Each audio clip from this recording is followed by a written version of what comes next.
Hello दोस्तों, आज हम एक्सप्लेन करेंगे 2021 की ऑस्कर अवार्ड पाने वाली बेस्ट डॉक्यूमेंट्री फिल्म माई ऑक्टोपस टीचर का। क्रेग फॉस्टर एक बहुत फेमस डॉक्यूमेंट्री फिल्म मेकर हैं। वह पिछले 25 सालों से जलीय जंतुओं पर डॉक्यूमेंट्री बना रहे हैं। आखिर में वह अपने शहर केप टाउन दक्षिण अफ्रीका आ जाते हैं और वहाँ के एक तालाब में जो कि 200 मीटर गहरा है, वहाँ पर एक परीक्षण करने के लिए उतरते हैं।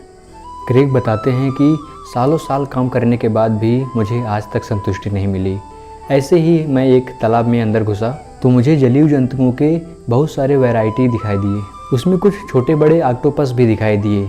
मेरी नज़र एक ऐसे ऑक्टोपस पर गई जो सबसे अलग थे। यह एक छोटे उम्र की मादा ऑक्टोपस थी। मुझे ऐसे ही अचानक से इसे शूट करने का विचार आया और मैंने शूटिंग शुरू कर दी। और अगले दिन मैंने उसके बिल के सामने कैमरा लगा दिया। वह बाहर निकली और कैमरे से खेलने लगी और उसने कैमरे को पलट दिया। उसके बाद से मैं लगातार उसके पास जाता रहा और उसको रिकॉर्ड करता रहा। वहाँ पर उसे कुछ जंतुओं से डर भी था, जैसे कि छोटी शार्क जो उसे खा सकती थी। काफ़ी दिन तक उसके पास भटकने के बाद अब वह मेरे नज़दीक आने लगी थी। मैं जब अपना हाथ बढ़ाता तो वह भी कोशिश करती कि उसके हाथ को पकड़े, और जब उसने पहली बार मेरे हाथ को छुआ तो कुछ अजीब सा हुआ। अब मेरा डेली का काम हो गया था उसको अवलोकन करना। वह बहुत शातिर थी। अपने शिकार को कैसे पकड़ना है, कैसे कहाँ पर रुकना है, बहुत सारी चीज़ें अच्छी तरीके से जानती थी वो। केकड़ा उसका प्रिय भोजन है। वह कई तरीके से दांव पेच करती है और उसको मार डालती है। मेरे पूरे करियर में यह पहली बार था जब किसी ऐसे जंतु ने मेरे ऊपर भरोसा किया हो और मेरे साथ बहुत समय गुजारती हो। पर उसका विश्वास जीतने में मुझे 8 महीने का समय लग गया। अपने आप को सुरक्षित करने के लिए इसके पास बहुत सारे तरीके हैं। वह शार्क को चकमा देने में माहिर है, लेकिन ऐसा हमेशा नहीं हो पाता।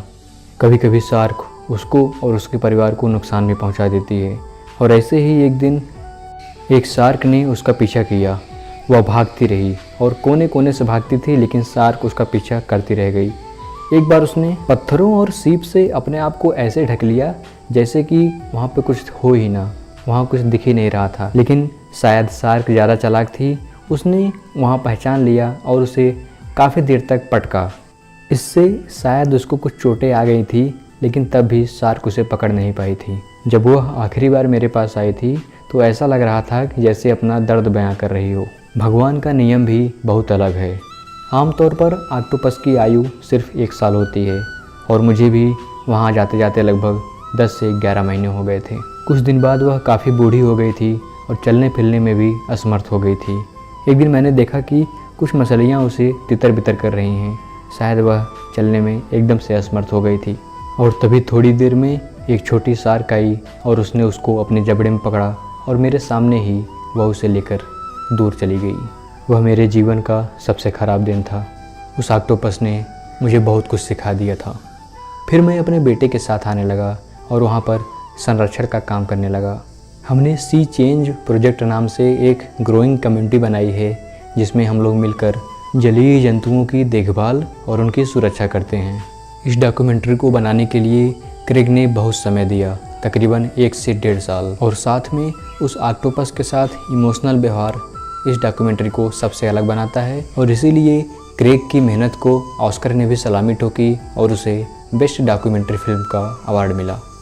दोस्तों, आशा करता हूँ आपको वीडियो पसंद आया होगा। इस वीडियो में फ़िलहाल के लिए बस इतना ही। बहुत ही जल्दी हाजिर हो जाऊँगा एक नए और धमाकेदार वीडियो के साथ। तब तक के लिए हंसते रहिए, मुस्कुराते रहिए और अपना ख्याल रखिए।